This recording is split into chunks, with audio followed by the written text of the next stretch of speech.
ចិត្តរួមកាយរួមស្ដាយស្រណងមិត្តភ័ក្តិទាំងអស់ស្មោះរួមសាមគ្គីវ័យកាន់តែចាស់ដាស់មិត្តប្រុសស្រីយល់ពីហារតីថ្ងៃគ្រាលំបាក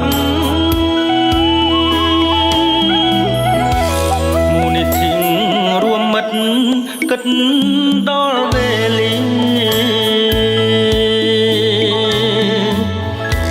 យើងរួមជួយគ្នានៅគ្រាមិត្តភក្តិ